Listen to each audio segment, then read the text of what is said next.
अगला जो है आपका वो है न्यूटन का थर्ड लॉ, ठीक है ना। हमें न्यूटन का थर्ड लॉ पढ़ना है।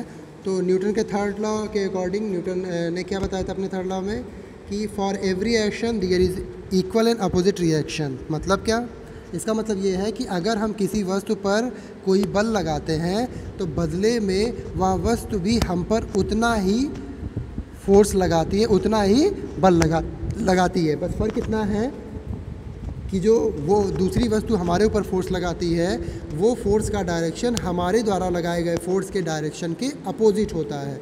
मतलब अगर हम किसी वस्तु पर लेफ़्ट साइड से फोर्स लगा रहे हैं तो वह वस्तु हम पे जो फोर्स लगाएगी अमाउंट तो उतना ही होगा, बट उसका डायरेक्शन होगा अपोजिट में, हमारे अपोजिट। मतलब हमारा अगर लेफ़्ट से जो है, अगर हम लेफ़्ट से फोर्स लगा रहे हैं ऐसे, तो वो वस्तु हम पर राइट से फोर्स लगाएगी, ठीक है ना, अपोजिट। हाँ, लेकिन ये दोनों की क्वांटिटी, मान लें अगर हम 10 न्यूटन का फोर्स लगा रहे हैं तो वो वस्तु भी हम पर 10 न्यूटन का ही फोर्स लगाएगी, ठीक है। अब इसके कई सारे एग्जांपल्स हैं हमारे डेली लाइफ में। जैसे मैंने सेकंड का एग्जांपल बताया, फर्स्ट का एग्जांपल बताया, अब थर्ड का भी बता रहा हूँ आपको, ठीक है ना।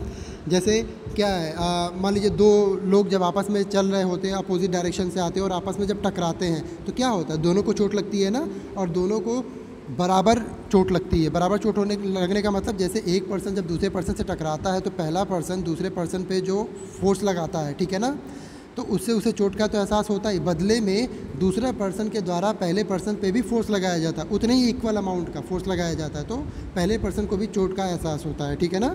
तो कोलिजन ऑफ टू पर्सन, दो पर्सन के टकराने में जो दोनों को चोट का एहसास होता है वो न्यूटन के थर्ड लॉ के अकॉर्डिंग होता है। ऐसे ही एग्जांपल है आपका, जो हम लोग चलते हैं ज़मीन पर, ठीक है, तो न्यूटन के थर्ड लॉ के अकॉर्डिंग जो है हम कैसे चलते हैं, तो आपको पता है कि जब हम चलते हैं तो अपने पैरों से हम ज़मीन को क्या करते हैं, पीछे की तरफ पुश करते हैं, ठीक है ना। तो जब हम पीछे की तरफ ज़मीन को पुश करते हैं तो जो ग्राउंड है, ज़मीन है, वो हम पर भी उतना ही अमाउंट का फोर्स लगाती है, बट अपोजिट डायरेक्शन में, आगे की तरफ। तो जब वो हम पर आगे की तरफ फोर्स लगाती है तो हम आगे की तरफ क्या होते हैं, मूव करते हैं, ठीक है ना। तो न्यूटन के थर्ड लॉ के अकॉर्डिंग हम जो है वो चलते भी हैं, ठीक है ना। वॉकिंग ऑफ अ पर्सन, ये भी एक एग्जांपल हो जाएगा न्यूटन के थर्ड लॉ का, ठीक है ना। रिकॉइल ऑफ अ गन, आपने पता है कि जब हम गन से बुलेट को फायर करते हैं तो हमें क्या होता है, झटका लगता है ना पीछे की तरफ, वो इसीलिए न्यूटन के थर्ड लॉ की वजह से ही। क्यों? क्योंकि जब जो बुलेट है वो फायर होती है तो जिस फोर्स से वो आगे की तरफ जाती है, बदले में उतना ही फोर्स हमारे क्या होता है, गन में पीछे की तरफ लगता है, और फिर क्योंकि हमने गन को पकड़ रखा होता है तो फिर वही जो झटका है हमें वो पीछे की तरफ महसूस होता है, ठीक है ना। तो ऐसे कई सारे एग्जांपल्स हैं न्यूटन के थर्ड लॉ के, आप अपने बुक में जो है उसको पढ़िएगा, ठीक है ना।